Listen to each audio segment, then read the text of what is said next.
call the Twilight Zone. Steve Kerr, and you look at Steph and Clay, and even Draymond with his lack of performance. Is it 2 in a row? 7 points for him. The twirling Doncic. Melting into the defense. The front carry. Strikes. Swing, fly ball. Well hit left center. Ronald Acuña has home. Rookie rushing record for the Steelers. Look, he came into this game averaging 3.67 yards per carry. 42nd out of 49 qualified rushers. Freeze to begin the third quarter. It has been incredible. Here he comes again. Oh, goodness. And a Greek basketball god. And he was a great guy that teaches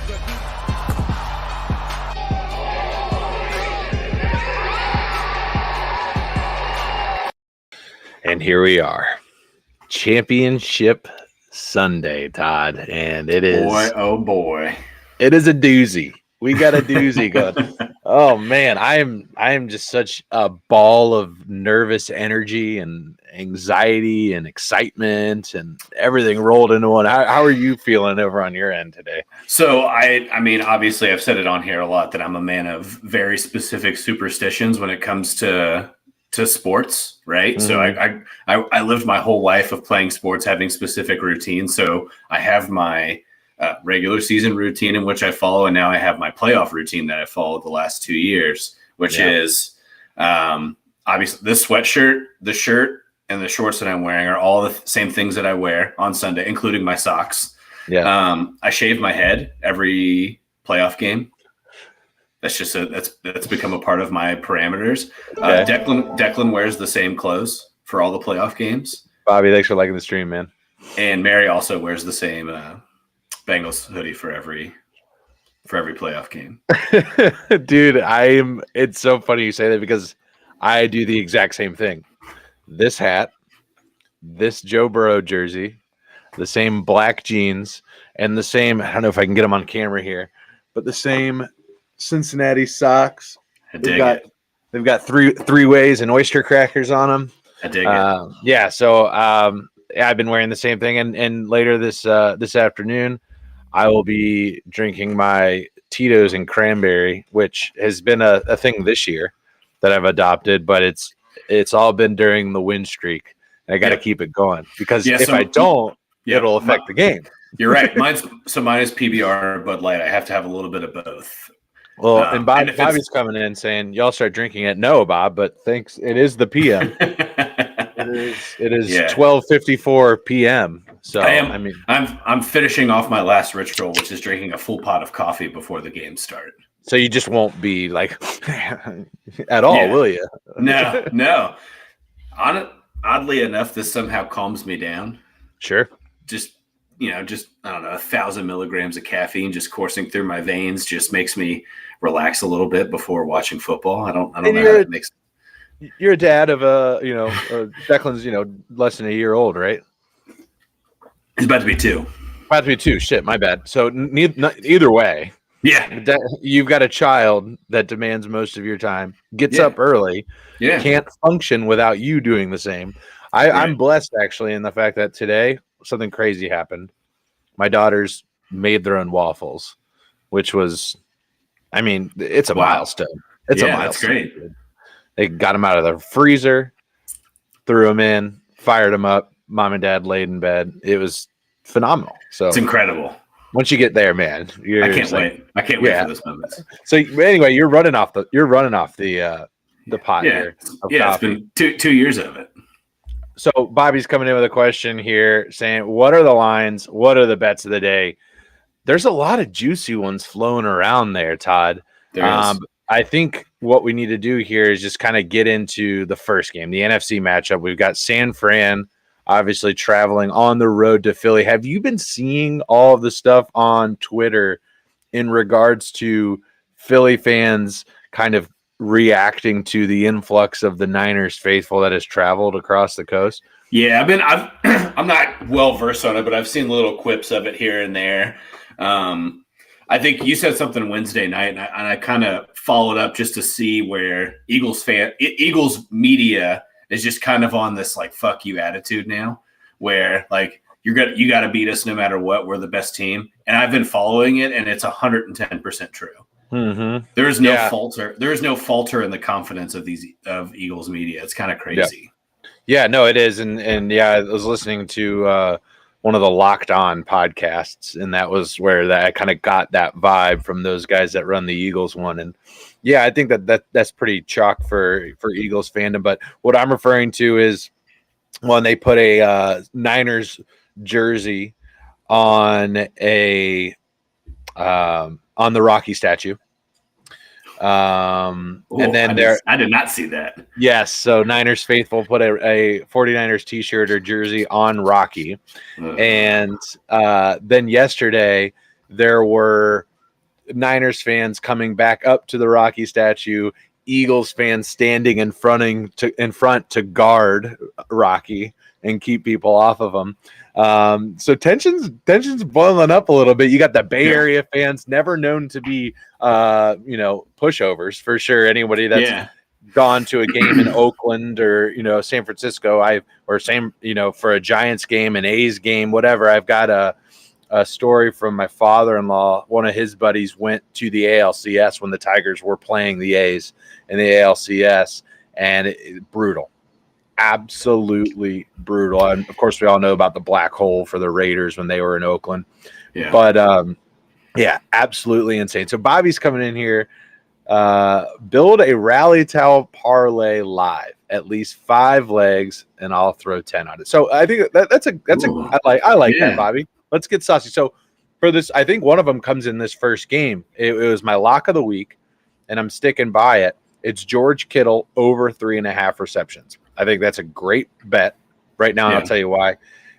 3.5. He's covered 3.5 receptions in 4 out of his last 5 games. Okay. Over that 5-game span, he's averaged 4.2 receptions per game. So that's the first leg. Let's go ahead. We'll start building this here on the screen for everybody to follow along. But we're going to be doing a 5-leg parlay. First of which is George Kittle over 3.5 receptions. What are you? Anything else that you like in this one particularly? Chat, chime in. We'll take the Rally Towel family contributions here for a 5-leg parlay here. So I think one for this game that I actually really like, and I think Kay Adams brought it up this morning, was Christian McCaffrey anytime touchdown score. What's the juice on that? It is minus 115. Okay. Minus 115. That's not bad at all. No. That's not bad at all.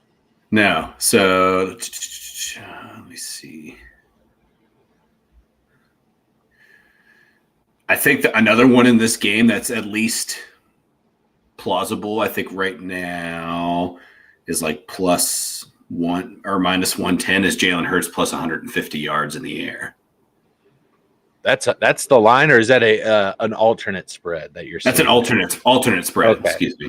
Yeah, I'm not sure how all of the sports books are going to work on it. I'm not sure exactly how FanDuel's doing it, but typically I can't take in my sports book. I use Caesars. I can't take an alternative spread when I'm building a same game. Gotcha. You guys might be able to do that, but let's. I think just for the sake of getting this together, and so that everybody can bet on spreads. I saw it this morning, and I was like, "That's." I mean, if you're building a parlay for the game, you're gonna put something together that's a good one. I think there's another one on FanDuel that I believe is just a Debo, like a player prop is plus 50 on the ground and in the air. Oh, that's a good one. I like that one. Yeah, that's a good one too. I'm getting Christian McCaffrey anytime touchdown minus 130 on Caesars as well. I like that. I think that if the Niners are going to be productive today against the Eagles, which I don't like a whole lot of yards or point totals or anything like that. There will be touchdowns in this game. Let's be very clear about that. Mary liking the stream. Thanks, Mary. Hopefully Declan's still asleep. But I like that McCaffrey anytime touchdown. He's a machine. I think that if they're going to be successful, he needs to be a part of that offense. I like that a lot, Todd. So let's roll into what's the recipe for San Francisco. I think we talked a little bit about on Wednesday. It's going to be a matter of how do you beat Philadelphia's secondary, and we all kind of had our little quips about what you do that. But I think looking forward into this game, which obviously kickoffs in a couple hours here, is so excited. You're talking about a defense in Philadelphia that plays a lot of zone or even like a cover 6 where, they're dropping a lot of people back. And, San Francisco has a lot of options, right? That's the big thing about why they've been so successful, regardless who's playing quarterback, is that, you can run a split backfield with Christian McCaffrey and Deebo Samuel, or now even Elijah Mitchell, who's healthy. And it sounds like he's going to play 100% today. And then I think for San Francisco to beat that cover 6 or beat that zone defenses, they're going to have to play kind of that. I call it like stacking the box, or call it like a bunch formation, where you can line up Ayuk and Kittle on the same side of the ball and put Samuel either by himself or have McCaffrey and Samuel both in the backfield and force the coverage to lean one direction. And then you allow somebody like McCaffrey or Deebo to beat a defensive back or a linebacker one-on-one on the other side of the field. I think that's how they get down the field here, because here's the thing: if Philadelphia is good at anything, their defense, it's creating turnovers. Yes. And you're looking at a rookie quarterback who hasn't done it yet, who has not had a single interception, right?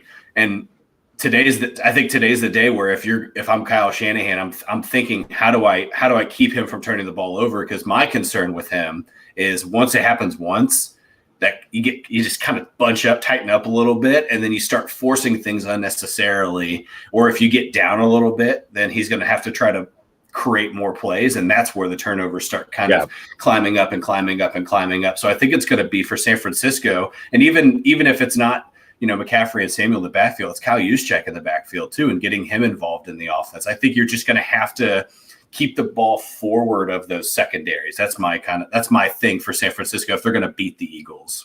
Yeah, I think from the Eagles' perspective, what you want to do is you want to eliminate the quick game for San Francisco. You want to make Brock Purdy hold the football as long as possible. Why? Because you're confident in your front rush. That front defensive line, you're confident in their ability to get to the quarterback. So what I'm looking at is a drop 8, drop 7 type scenario where they're only bringing 3, they're only bringing 4. I don't anticipate that the Eagles are going to be blitzing Brock Purdy a lot because, again, they are confident that those down linemen can get to the quarterback. So what does that do is when you're dropping 7 or dropping 8 out, you're covering a lot more ground. You're making Purdy a little bit more confused, have to hold on to the football a little bit longer, which then creates either the opportunity to hit him or the opportunity where he's going to put the ball at risk. He's going to put it in a situation to where it could be intercepted, right? Like you were alluding to earlier. Yeah. On the flip side of that, there are things that Shanahan can do in order to make those reads easier. So whether that's pulling Deebo and McCaffrey into the backfield, using pre-snap motion, which, by the way, here's a little bit of a statistic for you. The Eagles, when not facing pre-snap motion, number 1 pass defense in the NFL. When the Eagles face pre-snap motion, they are the 22nd ranked pass defense in the NFL. Wow. San Francisco uses pre-snap motion almost religiously. Yeah, pretty much every play. Yeah. Almost religiously. Yeah, so that's especially when you tighten up. Yeah, it's going to be interesting to see if that correlates and if they're in a position to be able to use the run game. If Brock Purdy comes out and he's not playing well or the moment's too big for him, you're not going to be able to be throwing the ball a whole lot. You're going to be leaning a little bit more on CMC and Deebo, but it's going to be a great football game. Is there anything else while we're building this parlay here that we want to try and get in out of this game? I like the Kittle over 3.5. I like the McCaffrey anytime touchdown. I almost want to go Brock Purdy interceptions because he's due, but I don't. You know what I mean? At the same time, the Eagles are great at taking the ball away. I kind of like the under in this. When I'm looking at how is the money being spent on this game, 54% of the money is on the under. That's not a lot. That's not enough to move me there. You know what I'm saying? Right. Like that's not really enough to get me going. That's where I want to put my bet. Right. When you're looking at the other side, the AFC side, 62% of the money is going on the under in this game. 48.5. Now, the last two times that these teams have met, the final score has been 27-24. Right. 51 points. Right. So that would cover. But I just don't know if we're going to see that today. It's tough, man. Like we talked about it on Wednesday night when we went live. These are clearly the 4 best teams of the NFL. So the margins are tight. Yeah. So here's an interesting one for you. And I don't think we get into the defensive player props too much. But the line for Nick Bosa to record a sack is like to his favor 166, the other way 130. That's an interesting line, right? You look at that, it just seems. If you can get that into a parlay, that's because like player props, I don't know if I'm getting those into the parlays either. Let me see here. But if you can get that in, you said it's minus 130 just to record a sack. Minus 166. Oh, that's a lot. You're giving up a lot on that one. Right. You know what I mean? 66 cents on the dollar. It's funny too, to kind of segue into the defense here. You're talking about two of the best pass rushers in the game playing each other today between Hassan Reddick and Nick Bosa here. I believe 1 and 2 in sacks in the NFL at 18.5 for Bosa and 17.5 for Hassan Reddick. So let me see. So Reddick on the other side is minus 176 plus 138. So yes, 176, no, plus 138. Interesting. Let's do this. Let's add another one from this game, and it's going to be one of Aaron's locks. I believe he took Devonta Smith over 5.5 receptions as his lock. He did. So let's add that to our Rally Tal Sports parlay. We're looking for, again, 5 legs to add to this for you all to bet. And again, let's add in some betting tips here. When you're betting a parlay, we're also advising that you bet each of these legs individually as well. Yep. So let's go with Devonta Smith. What was it again? Over 5.5. 5.5 receptions. Yeah. Yeah. We're going to get that in here for you guys. And we got 2 more legs. Let's try and get these out of the AFC Championship game. I love it. Love it. All right. Ooh, let's spell receptions correctly before we put that up on the big board for you all.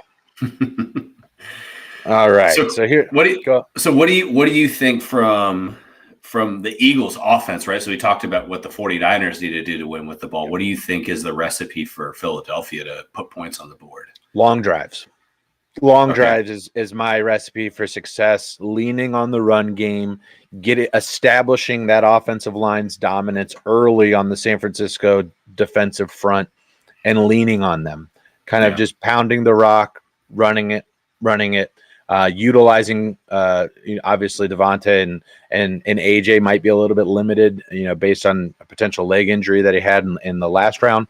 But that's my recipe for success. Is kind of this San Fran defense is going to kind of want to try and pin their ears back, because if they feel like if they can affect Jalen Hurts, it's going to help this team, and that's what they're going to try and do, is get to him, rattle him, hurt him, but hit him and make him uncomfortable. So if you can lean on the run game, establish the offensive line there for the Eagles, I think that would be my initial 30,000-foot game plan. Right. What about you? Yeah, I think it's just going to be a matter of how you manage the RPO, because that's been the key to their success for the offense basically the entire year, right?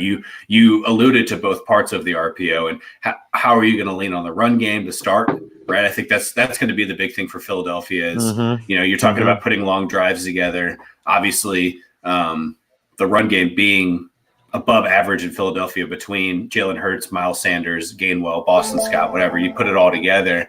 I think there's going to be a lot of thanks for liking the stream, buddy. R in the RPO. I think we're going to see a lot of run pretty much the entire game to set up the big pass option here. Because I obviously, a guy like D'Amico Ryans, who likely this is, if the 49ers loses his last game as the defensive coordinator for the 49ers, I think likely he's going on to a head coaching job is what you're saying there. Yes, yeah. So I think you're looking at a guy who has enough tricks up his sleeve to keep Philadelphia uncomfortable. But I've watched Jalen Hurts enough this year that one thing he does very well, I think he does better than most quarterbacks, is his ability to fake a handoff and create an immediate play. That's the thing that he's really, really good at. So I'm interested to see how San Francisco stops that specifically in the red zone, because that's usually where he kind of eats on the fake handoff and does the naked bootlegs. But I think another part of it is just a matter of sheer volume of time, right? I mean, you've kind of said it too. Just being able to put together 7, 8, 10-minute drives 2 or 3 times in a game. You're talking about 35 minutes of a football game. You really control the clock at that point. And the San Francisco defense doesn't break; it only bends. So I'm interested to see how they do that. Yeah, and I don't think that the Eagles' offensive game plan is unique in that. I think if any offense, if you could say that, yeah, we're going to sign up for 8-minute drives that end in points every time, I think more often than not, they're going to be pretty happy with that. Sure. But yeah, that's that in a nutshell. Moving on, I want to try and get into before we move on. Let's final predictions of the game. Let's get a score prediction, sure, and see where we're at with that. So I'll kick it over to you first. Eagles or Niners? By how much are they covering? Yeah, so the spread's 3, right? Philadelphia 3. So that's what I'm seeing 2.5 on some. I'm seeing 3 on Caesars, but roughly 3 points. Yeah, FanDuel is 3 right now. So I'm gonna say Eagles 17-14. They cover the spread. So that'd be a push. Obviously 17-14. They're gonna push there at 3 points. So if you're gonna take that, you might as well go Eagles money line at that at 17-14. But yeah, I'm kind of in that same boat with you, man. It's like we might see maybe 3 touchdowns in this game. Maybe 4 would be a treat, because again, we're dealing with 2 of the top 3 defenses in the league today in this first matchup for the NFC. Let's see. Greg coming in with a comment here. Greg, appreciate you dropping by. He says, I'm smoking KC ribs today. It's a metaphor. Who day? Hey, don't worry. My wife threw a pork shoulder in the crock pot this morning with some liquid smoke, and we're smoking some pork shoulder for some pulled pork sandwiches later. It's a metaphor as well. Last week we did bison burgers, so totally get that, Greg. Appreciate you dropping by. Bobby coming in with their comment before we get into my prediction. Stetson Bennett got arrested. He sure did. What happened, Todd? It's Van Wilder. Little public intox. Little misdemeanor public intox down there in hot Atlanta. Are we surprised, dude? Are we surprised? This dude showed up on Good Morning America, totaled the night after the national championship last year. Right. He said, the interview was at 9 a.m. Said he woke up at 8:55 to do the interview at 9 a.m. Hadn't slept for more than like an hour. Sure. This guy has literally, it is Van Wilder, right? He has been in college for 7 years. He has spent 7 years as an undergraduate student at the University of Georgia. So yeah, he's just putting the cap on everything. I think this is kind of the bow on the college experience for Stetson Bennett. Is you get your public intox, you bail out with your NIL money, which is what he did, and you move on with your life. At least, it could have been worse, right? Could have been worse. It could have been a lot worse. Yeah, it's not like he got an underage. Yeah, well, and he's also fortunate with the kind of the recent circumstances. He wasn't behind the wheel or doing something more illegal than just having a little fun. And he got arrested outside of a nightclub, just a little too drunk and getting a little rowdy. Which we've all been there. Happened to the best of us. All right, so you got Eagles 17-14. I do. Yeah, I'm calling the push. Yeah, I'm going to go 23-17 Birds. So the under hits and the Eagles cover. It's gonna be a good game. I'm thinking like a late touchdown from San Fran at the end. Bobby is going all offense right here in the chat. 38-31 Eagles. I mean, that would be a lot of fun. Like, let's not discount these offenses though. Like, they can score points. They can score points. Sure. Look, if we're talking about fun 3:00 football, that's it right there. I'll be wasted by a kickoff of the last one just because I'll be excited. That's what I got 18 beers in the fridge. 12 of them might be gone if there's that many touchdowns. Jesus. I don't know if I'm prepared for that. All right, so we've called that one. If you got anybody else in the chat calling the game, go ahead. First of all, like the stream if you're dropping by. We appreciate you coming by, hanging out with us before these games get kicked off. Go ahead and like the stream. Follow us if you don't already. We're also on YouTube, trying to get that off the ground. So if you're a normal Facebook viewer, we appreciate you. But head over to our YouTube, subscribe to that for us. It really helps us out. Yeah. All right. Bengals Chiefs. From a gambling perspective, I just want to lay the scenario out here from a gambling perspective. Sunday, Bengals win. We know it's Chiefs Bengals. The line opens up at Kansas City -3. Okay. More updates about Patrick Mahomes' injury and the questions about that, confirming it's a high ankle sprain. The line immediately drops to Bengals -1. I think it went out to Bengals -1.5, maybe even 2.5 on some sports books. Yeah. Over the weeks, this line has been coming back the other way. Now I'm looking at it on Caesars Sportsbook right now. Bengals +2, Chiefs -2. Yeah. This line has gone back and forth either way. And so when I'm looking at the percentage of the money, 75% of the cash right now is on the Bengals to cover a 1.5 point spread on FanDuel. When you're looking at money line bets, it's a 50-50 split, Todd. That's literally crazy. 50% of the cash is on the Bengals to win. 50% of the cash is on the Chiefs to win. Cody, thanks for liking the stream, man. I appreciate you dropping by. What's up, buddy? This is, I don't know if we could get much closer of a contest. I don't think so. How often do we talk about games where there's a 50-50 split on the money line?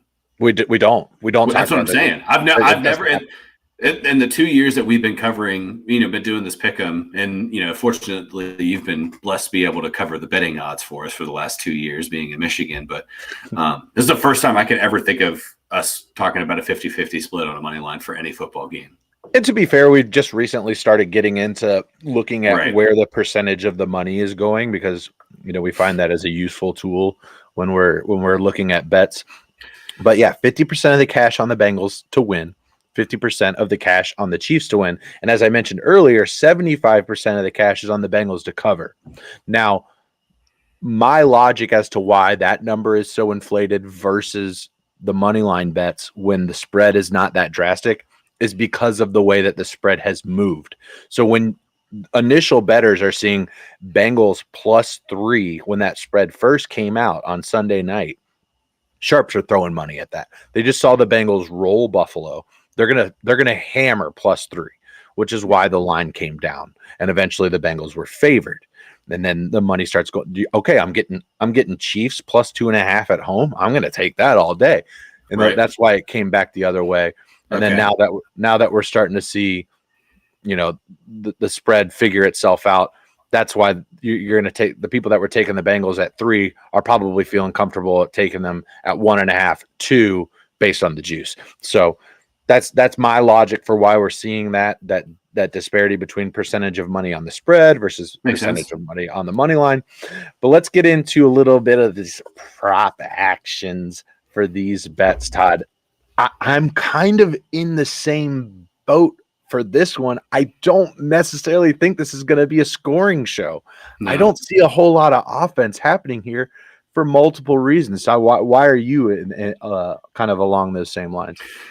We've watched this battle kind of fold out over the last 3, 4, 5 games where it's not 6 on the board very often, right? It's 6, it's 3, 3, 3, and then a touchdown comes along, and then it's kind of the back and forth game. But this is the 4th time these guys have faced each other in 13 months, and these offenses are identical, right? In terms of like what have you been facing over the last year? It's all the same. Really the only variance for Kansas City is no Tyreek Hill, and then on the Bengals side, there really isn't a big adjustment, right? I mean, I don't think going from CJ Uzomah to Hayden Hurst is necessarily going to completely change your strategy on defense, but I think the one thing that Kansas City has changed defensively, at least from last year to this year, I think they're a better tackling team. That's one thing I've noticed from watching them. I watched them, watching them against the Bengals last year, specifically thinking back to the AFC Championship, was the amount of broken tackles that the Bengals were able to create plays off of. Even the one week 17, obviously I'm thinking of the Jamar Chase tackle by committee touchdown where he broke out here. Yep. I think that's the thing that they've gotten better at this year. I mean, obviously, Justin Bolton, I believe, is 2nd or 3rd in the NFL in tackles, something along those lines. I think Roquan Smith might be the only one ahead of him. And then you go out and draft a cornerback that's kind of what he was known for in college, was being a wrap-up tackler, very similar to that of a rookie cornerback on our side too, in Cam Taylor-Britt, where their strength is being able to get in front of somebody one-on-one and be able to wrap them up and take them down no matter the circumstances. So I think that's the thing that Kansas City's gotten better at. So I don't see as many of the big breakout plays happening in this matchup as I think we've seen even in matchups past. That's why I'm thinking more field goals than touchdowns in this game. There will be touchdowns scored, obviously. Oh, yeah, for sure. And that leads me to my first part of this parlay, and I want to see if you agree with it. There's one individual that has scored 2 out of the last 3 matchups that these teams have faced. I'm talking about Uno, baby. I knew it. I'm thinking he is going to be a part of the game plan. You saw what they did last week against Buffalo, moving him into the backfield, putting him in the slot, doing pre-snap motion with him, getting him moving around, things like that, trying to shake up where the defense thinks he's going to be, how he's going to be involved in the game plan.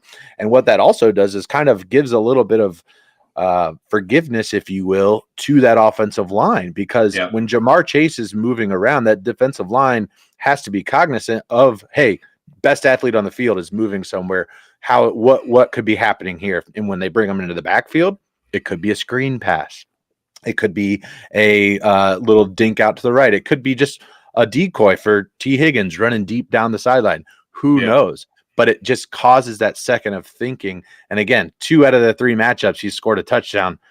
When you're putting together a 5-leg, you're going to look for any bit of information to try and link onto something. I'm taking a Jamar Chase anytime touchdown here, Todd. It's built into my parlay for this game already. There you go. Caroline, thanks for liking the stream. It's a part of the 5-leg parlay I put together, and it's an individual player prop that I put money. It's actually the player prop that I put the most money on for this game was Jamar Chase scoring a touchdown, because I feel confident that based on what the Bengals offense has looked like, even over the last, let's call it 5 weeks, he gets in the end zone. That's where he makes results inside the 20. That's the thing that last year we didn't see a lot of that because of the breakout plays during the whole course of the season. Is, all right, what does this red zone offense look like? We saw it kind of flutter in and out at the beginning of the year, and now I think they've kind of established what the run option looks like for them in the red zone. And on the other side, what does the pass option look like? And, it's not a dink and dunk red zone offense, at least over the air. It's good, hard 8 to 10 yard routes that get you to the end zone. I think that's the one thing when I look at Callahan and Taylor's playbook. I think that's the thing that has improved the most too, is the red zone offense in the air versus on the ground. That's the thing that we saw last year kind of flutter, and now that's the biggest improvement. Even from week 3 to now, I think it's the biggest improvement on offense. Absolutely. And I think that was one of the things that we talked about with the addition of Hayden Hurst. When we were talking about in the offseason how we wanted them to improve, it was the red zone scoring. And we thought that a more versatile pass catching tight end would help with that, because when you're in the red zone, you have to account for Hayden Hurst. You do. I think it's also a little bit of these the addition of these undercard wide receivers, if you will, that they have here. There's just more options on offense. But I think a lot of that has to do with Joe Burrow as well and his ability to find the right guy based on what the defense is presenting them. Yeah. And that's really, you talk about evolution of this offense, of this Bengals offense. That's it. Is Joe Burrow more so taking what the defense gives them rather than this offense relying on those 30-plus yard explosive plays. And let's not kid ourselves. Those are exciting. They're fun. They're awesome. But when you're talking about sustainability of offense, being able to consistently move and score, it's that. Exactly. It's those 7 to 12-yard plays that you can generate. Another thing that we're looking at here, Todd. Now, I mentioned this to you in our group chat. I sent this to us all in our group chat. So I'm gonna fall back on these statistics here, and I'm gonna propose this as our final leg of the 5-legger. The Chiefs' defense versus checkdowns this season. So that'd be passes to the running backs or tight ends out of the backfield. They are second most in explosive plays allowed. So I believe that to be plays of 20 yards or more, if I'm not mistaken. They are third most in receptions allowed.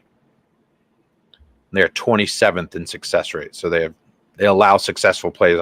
They're the 27th worst team in allowing that. Joe Mixon, 1.85 yards per route run. He's third out of 55. And 74.1 receiving grade, 9th out of running backs. Mixon's current prop for receiving yards is 22.5 per this tweet. I'm going to refer to Caesars here and confirm if that actually is receiving yards. Bengals, Joe Mixon. I'm getting 21.5. Let me double check here on Caesars right now. 21.5 for Joe Mixon receiving yards. And if you look at that Bills game, it was the same thing. We just talked about it. The intermediate passing game. The Bengals are averaging over 6 yards on first down. A lot of those were throws to Mixon and Pirine. Getting ahead of the chains early by taking simple throws. Yeah. I'm seeing 21.5. What are you seeing on? That's what I have on FanDuel as well. How do we feel about that? How do we feel about that? Dude, here's the thing is the only part where 21.5 is feasible for him no matter what, right? I think that the way that this offense is just equipped in general, it's not necessarily a last option a lot of times in the route running that they put together, but sometimes it's actually just the best option because when you are – so I think Cincinnati's recipe – this kind of all comes together here for me. I think Cincinnati's recipe to moving the ball down the field is to take advantage of center field today. That's the big thing, I think, right, is taking advantage of open looks in center field, whether that is Hayden Hurst or whether that is – And why are those going to be open, Todd? Why is center field going to be open? Because you're going to have to cover – you're either going to have to double Jamar Chase if he's wide left, or you're going to have to, fade a little bit to the right here to cover T. Higgins as well. I think that, and that's a part of it. And then center field is open on – getting the ball out quick too. That's usually your best opportunity when you get the ball out is to throw it over center field. And, I think that Kansas City is going to also pressure Burrow today. That's going to be a big part of it too. I think there's going to be a lot of pressure on Burrow, and that means probably bringing a linebacker on top of a 3-man rush or a 4-man rush, bringing a linebacker or two, or bringing a nickel back in too. So that ball in, ball out in less than 2 seconds or 2.5 seconds that they've kind of run over the last 3 weeks, that's going to be imperative today. I agree, and I think Bengals fans buckle up. Joe Burrow's going to get hit today. I think you need to be ready for that. You need to understand that's going to happen. He's going to get hit a lot more than he got hit in Buffalo. It's just going to happen. I don't necessarily think that this offensive line can be expected to reproduce what they did in Buffalo, only allowing 1 sack. You need to be prepared for three sacks is what I'd put it at, 2.5 sacks over under. And I would take the over on that if you put it at 2.5. 3.5 sacks. I don't know if I'm willing to bet on 4, but Joe Burrow is going to get hit. He's going to get sacked today. It's going to happen. So just understand that. What can the Bengals do to alleviate some of that? Well, it's when he's taking the sacks. A sack on first down is not that big of a deal. A sack on third down is not that big of a deal. A sack on second down, that can be a drive killer. A sack on third down, you take the sack, you punt. It's better than forcing the ball somewhere that it shouldn't be. So depending on where your field position is, whether or not that sack takes you out of field goal range for Evan McPherson, that's another thing as well. When you're looking at the Chiefs, I kind of, I want to, present both sides of this game a little bit. Obviously, we've been heavy on the Bengals for some reason. I don't know why. But when looking at the Chiefs, obviously big injury news for Patrick Mahomes and then Travis Kelce getting back spasms on Thursday in practice. That was a big question. So whether or not he's 100%, guess what, guys? Travis Kelce is going to play. Patrick Mahomes is going to play, and they're going to be a big part of this offense. Todd, I think it's only fitting though that we use your lock of the week as the last leg of this parlay. So Travis Kelce under 77.5 yards. I think I put the stats together for Travis Kelce over the last 5 games against Cincinnati, including the AFC Championship from last year. He has only gone over 77.5 twice. That was their first regular season meeting, and then that was week 17 of last year where he went over. He had 95 yards in both of those games. The other 3 games, he has had less than 60 yards, averages 64.5 yards per game against the Bengals. Obviously, you do the math out, it's a little bit less than half a touchdown over time, but yeah, I think that's my lock here. I talked about it a lot. I'm not going to get into the nitty gritty of it again, but they have Logan Wilson and Mike Hilton, and they'll have Trey Flowers today. So that matters against Travis Kelce. Travis Kelce creates a significant mismatch against anybody one-on-one. Yep. I mean, you could line up your best defensive back against Travis Kelce, but guess what? He's stronger than you. He's bigger than you. He's not faster than you, but he's going to outmuscle you. You put a linebacker up against Travis Kelce, guess what? He's faster than that linebacker 9 times out of 10.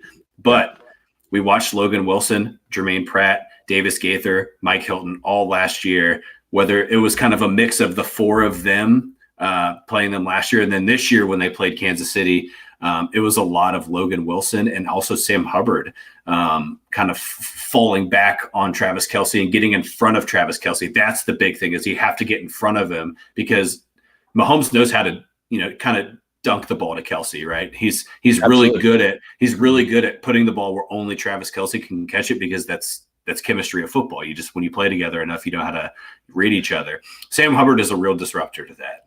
Yeah, I think you just touched on a really good point, is interrupting the quick game. I think the Chiefs are going to definitely rely on quick game. What I mean is that, it's not a 3-step drop. It's not a 5-step drop. It's, a 2-step and get the ball out kind of deal. And I think the Chiefs are really going to rely on that with McCole Hardman.